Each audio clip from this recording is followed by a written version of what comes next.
असं म्हणतात की लोक रूप पाहतात, आम्ही हृदय पाहतो. अण्णाभाऊंचं लोक स्वप्न पाहतात, आम्ही सत्य पाहतो. फरक एवढाच आहे की लोक मित्र म्हणून लोक जगात मित्र पाहतात आणि आम्ही मित्रामध्ये जग पाहतो. महाराष्ट्राच्या विधानसभेच्या उपाध्यक्षपदी निवड झाली ती एकमतानं झाली, त्याबद्दल सर्वप्रथम मी त्यांचं मनापासून अभिनंदन करतो. खरं तर या सभागृहाच्या मध्ये एक शांत स्वभावी म्हणजे मृदुभाषी संयमी शांत स्वभावाचा माणूस, विचाराने श्रीमंत आणि वागण्याने गरीब, अशा आमच्या मित्रांना या सभागृहाच्या उपाध्यक्षपदी आपण बघतो आहोत.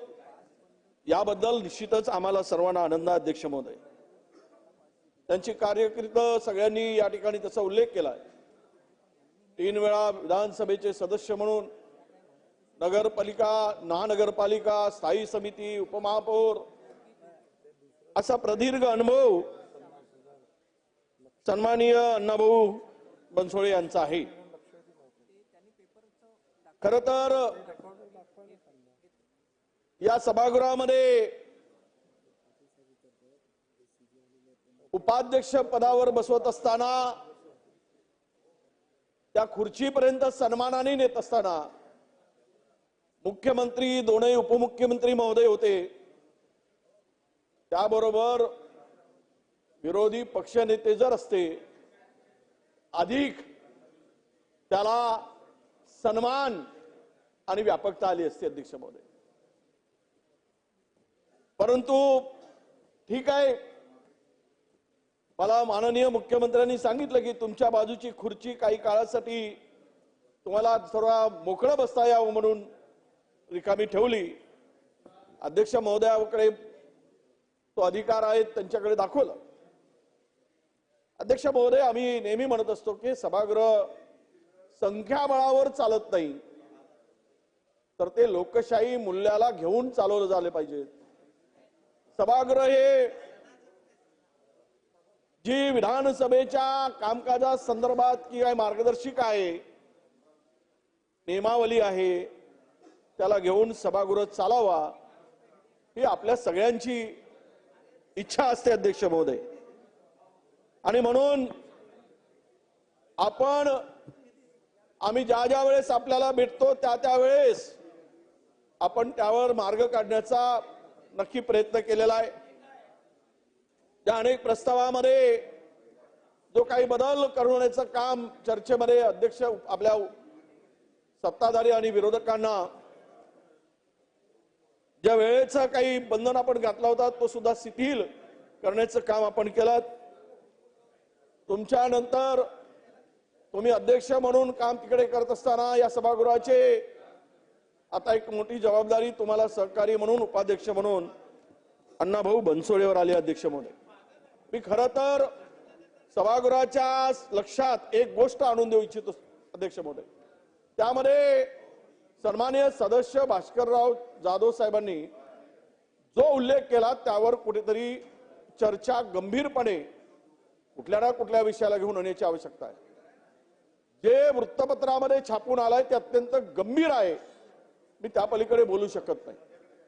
हा खरं तर या सार्वभौम सभागृहाच्या एकूण कामकाजावर, कार्यप्रणालीवर प्रश्नचिन्ह निर्माण करणार केले काय, त्याचा उल्लेख माननीय जाधव साहेबांनी केला. त्यात वाईट होता असं काही नाही. अध्यक्ष महोदय, एखादा वृत्तपत्र ज्या गोष्टीचा उल्लेख करून जे निर्भीडपणे जर बाजू मांडत असेल तर ती सखोल त्या संदर्भातली चौकशी व्हावी आणि या सभागृहाची गरिमा, या सार्वभौम सभागृहाची गरिमा कशी कायम राहील, वाढेल, उंचावेल, यासाठी आपल्याकडनं प्रयत्न व्हावेत ही आमची प्रामाणिक इच्छा. अध्यक्ष महोदय, त्यामध्ये कुठल्याही त्यांचा हेतू हा तसा नव्हता, परंतु दुर्दैवानं या ठिकाणी त्याचा वेगळा अर्थ काढण्याचा प्रयत्न झाला. पूर्ण त्यांना बोलू दिलं नाही, हे या ठिकाणी नमूद करावंसं वाटतं. अध्यक्ष महोदय,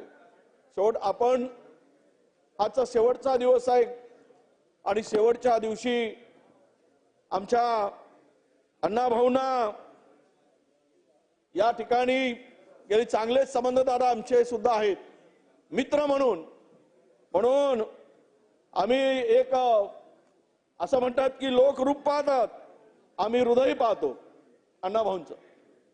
लोक स्वप्न पाहतात, आम्ही सत्य पाहतो. फरक एवढाच आहे की लोक मित्र म्हणून लोक जगात मित्र पाहतात आणि आम्ही मित्रामध्ये जग पाहतो. अशा आमच्या मित्राला या ठिकाणी आपण सन्मानित केलात, त्याबद्दल सभागृहाचं आणि सर्वांचं मी मनापासून आभार व्यक्त करत असताना या सभागृहामध्ये आपण आमच्या अण्णाभाऊंना परत शुभेच्छा देतो की तुमची अशीच उत्तरोत्तर प्रगती होत राहील.